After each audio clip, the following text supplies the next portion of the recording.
لوگ ٹوٹ جاتے ہیں ایک گھر بنانے میں، لوگ ٹوٹ جاتے ہیں ایک گھر بنانے میں، تم ترس نہیں کھاتے بستیاں جلانے میں؟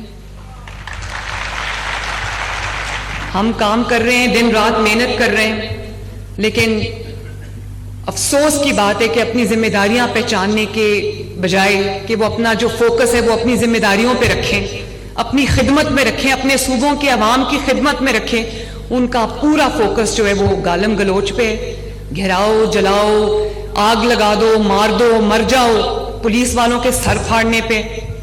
تو میں صرف یہ کہنا چاہتی ہوں کہ میں کسی کی گالم گلوچ کا جواب نہیں دینا چاہتی، میری تربیت ایسی نہیں ہے، اور نہ میرے پاس وقت ہے ان فضول باتوں کا، اس فضول لینگویج کا جواب دینے کے لیے۔ اللہ تعالیٰ نے مجھے خدمت کے لیے یہاں پہ مامور کیا، گالی گلوچ کے لیے مامور نہیں کیا یہاں پر مجھے۔ لیکن مجھے آج خوشی ہے اس بات کی کہ انہوں نے ملٹیپل احتجاج کی کالز دیں، بری طرح پنجاب میں وہ فیل ہوئی، ان کو خیبر پختونخوا سے لوگوں کو پکڑ پکڑ کے لانا پڑتا ہے۔ پنجاب نے ان کی ایک کال پہ کان نہیں دھرے، آج بھی ان کی کال تھی پروٹیسٹ کی، اور جیل سے اس کا حکم صادر کیا گیا تھا، لیکن یہاں پر یہ آئی جی صاحب بھی تشریف رکھیں، اور لوگ بھی ہیں، کہیں دو لوگ نکلے، کہیں 5 لوگ نکلے، کہیں 7 لوگ نکلے۔ لاہور میں ایک جلسہ کیا، پورے پنجاب سے 2000 بندہ نہیں نکلا۔ کیوں نہیں نکلا؟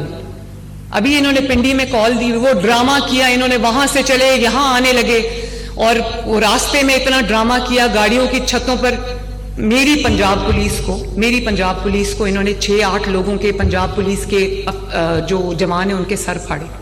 دنیا میں کون سی مہذب قوم یہ کرتی ہے، یا کون سی مہذب جماعت یا کون سی حکومت یہ کرتی ہے؟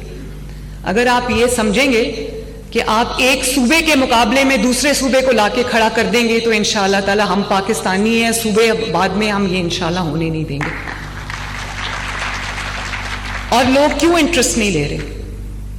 جیل سے کالیں آ رہی ہیں، وہ جیل میں جو اڈیالہ جیل میں بند ہے، وہ کبھی سنا ہے کہ اس نے کبھی یہ کہا ہو اپنے خیبر پختونخوا کی حکومت کو، اس نے یہ کہا ہو کہ آج سے تم نے عوام کو جو ہے وہ فری دوائی دینی ہے؟ کبھی کسی نے سنا کہ اس نے خیبر پختونخوا کی حکومت کو، وزیر اعلیٰ کو بلا کے یہ کہا ہو کہ آج سے تم نے لوگوں کو گھر بنانے کے لیے قرضے دینے یا گھر بنا کے دینے؟ کبھی سنا کہ جیل سے یہ پیغام آیا ہو کہ تم نے دن رات جو ہے وہ عوام کا روٹی اور آٹا اور کھانے کی چیزیں سستا کرنے میں تم نے توجہ دینی؟ کبھی کسی نے سنا کہ یہ پیغام آیا ہو یا یہ حکم آیا ہو؟ کیونکہ ٹریننگ نہیں ہوئی، ان کی ٹریننگ ہی اسی چیز میں ہوئی۔ لوگ کہتے ہیں سیاسی جو ایکٹیویٹی ہے وہ کرنے کی اجازت ہونی چاہیے، بالکل سیاسی ایکٹیویٹی کرنے کی اجازت ہونی چاہیے، مجھے کوئی اعتراض نہیں، میں سیاسی لوگوں میں سے ہوں اور میرا کام ہے۔ سیاست کی اجازت مل سکتی ہے، دہشت گردی کی اجازت نہیں ملے گی کبھی بھی۔ اور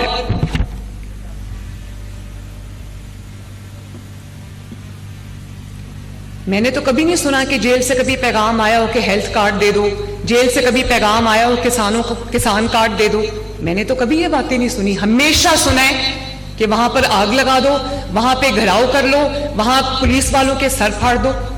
بڑی عجیب سی بات ہے۔ اور آج بھی میں جب ہسپتالوں میں جاتی ہوں، ابھی ہم نے چلڈرنز ہارٹ سرجری پروگرام شروع کیا ہے، 15,000 کی ویٹنگ لسٹ ہے غریب کے بچے کی ہارٹ کی سرجری کی، وہ ہم نے کارڈ دیے، اللہ تعالیٰ کے فضل سے 200 کے قریب وہ سرجریز ہو بھی چکی ہیں اتنی قلیل مدت میں، اس میں سے ایک بہت بڑی تعداد خیبر پختونخوا کے عوام کی ہے، ان لوگوں کی جو یہاں سے ہارٹ سرجری کا علاج کرانے آئے ہیں۔ تو پنجاب کا دل بھی بڑا ہے اور ہم ایک ملک کے باسی ہیں، آپ نے علاج کے لیے آنا ہے، میرے دل کے اور میری حکومت کے اور میرے صوبے کے دروازے کھلے ہیں۔ آپ نے روزگار کے لیے خیبر پختونخوا سے یہاں آنا ہے، میرے دل کے، میرے ملک کے دروازے، میرے صوبے کے دروازے کھلے ہیں۔ آپ نے پڑھائی کے لیے آنا ہے، ہمارے دروازے کھلے ہیں۔ لیکن اگر آپ کو یہ سبق دے کے یہاں لایا جائے کہ صوبے میں جا کے آگ لگا دو اور صوبے میں جا کے پولیس کے سر پھاڑ دو، تو یہ مجھے ایکسیپٹیبل نہیں ہے بالکل بھی۔ یہ جو پنجاب کی پولیس کے جوان ہیں، ان کی جانیں مفت میں آئی ہوئی ہیں، 2014 سے ہم دیکھ رہے ہیں، اور ایسا کیوں ہو رہا ہے؟ یہ پنجاب کیوں آ رہے ہیں بار بار؟ صرف اس لیے آ رہے ہیں کیونکہ ان کو سمجھ آ گئی ہے کہ پنجاب کی حکومت اگر چل گئی تو انشاءاللہ تعالی ان کو منہ چھپانے کی جگہ نہیں ملے گی، کیونکہ کام شروع ہو گیا ہے۔ ان کو تکلیف ہو رہی ہے کہ کام کیوں شروع ہو گیا، اپنا تو کام کا جواب کام سے دے نہیں سکتے کیونکہ کام کرنا آتا نہیں ہے، کیونکہ کام کرنا سکھایا نہیں گیا۔ ان کو تو تربیت ہی یہ ہوئی ہے، جو جیل میں بیٹھا اس کی جانب سے تربیت یہ ہوئی ہے کہ ترقی کو روکنا کیسے، انتشار کیسے کرنا ہے، فتنہ کیسے کرنا ہے، فساد کیسے پھیلانا ہے۔ یہ جب نواز شریف صاحب یہاں تشریف رکھتے ہیں 2014 کے اندر دھرنا لے کے آئے، وہ جو ایس پی عصمت جنیجو جو تھا، دنیا نے دیکھا کہ کس طرح انہوں نے لاٹھیاں مار مار کے اس کی ہڈیاں توڑی۔ اور اب جو آئی جی اسلام آباد لگے ہیں، اسلام آباد پولیس علی، وہ جب یہ اپنے لاہور والے زمان پاک والے گھر سے ان کو پولیس گرفتار کرنے کے لیے گئی تو انہوں نے جب پیٹرول بام برسائے تو وہ اس کی آنکھ پہ چوٹ لگی۔ وہ جوان لڑکا ہے، اب آئی جی اسلام آباد ہے، اس کی آنکھ ضائع ہو گئی۔ وہ جب میرے سامنے بیٹھا تھا، جب میں نئی چیف منسٹر بنی، میں نے اس سے پوچھا تمہاری آنکھ کو کیا ہوا؟ انہوں نے کہا یہ دھرنے والوں نے میری آنکھ جو ہے وہ ضائع کر دی۔ اب وہ تھوڑی دیر کے بعد علاج کے لیے جاتا ہے اور اپنی آنکھ کا علاج کرا کے آتا ہے۔ تو ان کی ٹریننگ ان چیزوں میں ہوئی ہے، ان کا ایک ہی مقصد ہے کہ پاکستان کو نہیں چلنے دینا۔ تو اب مجھے خوشی ہے اس بات کی کہ عوام کا جو رسپانس آ رہا ہے اس سے مجھے خوشی اس بات کی ہے کہ اللہ تعالیٰ کے فضل سے یہ جو دھرنے کی، فساد کی، جو گھیراؤ جلاؤ انتشار فتنہ کی سیاست ہے وہ اپنا دم توڑ رہی ہے، اور بہت سال بعد جو ہے وہ بات پروگریس کی شروع ہو گئی ہے، ترقی کی شروع ہو گئی ہے، کامیابی کی شروع ہو گئی ہے۔ تو مجھے امید ہے کہ بہت جلدی یہ قصہ پارینہ بن جائیں گے انشاءاللہ تعالی۔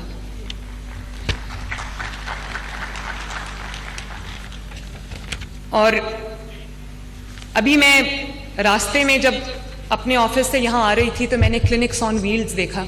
اکثر دیکھتی ہوں، کبھی رنگ روڈ پہ، کبھی کہیں، مجھے یہ جو گھر جا کے آپ کے محلوں میں، آپ کے دروازے پہ، آپ کی ڈور سٹیپ پہ جا کے کلینکس آن ویلز جو ہیں وہ جب آپ کا علاج کرتی ہیں تو مجھے بہت خوشی ہوتی ہے کہ میں نے جو میں کر سکی وہ میں نے آپ کو آپ کے گھر کی دہلیز پہ میں نے پرووائڈ کیا اللہ تعالیٰ کے فضل و کرم سے۔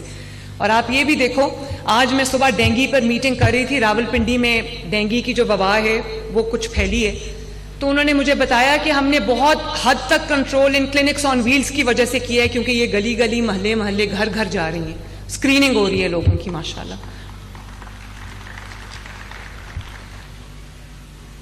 اور آخر میں پھر یہ کہوں گی کہ اس ملک کو آگے بڑھنے دو، اس ملک کو ترقی کرنے دو، لوگوں کو گھر بنانے دو، لوگوں کو زندگی میں آسودگی، آسائش، آرام، آسانی آنے دو۔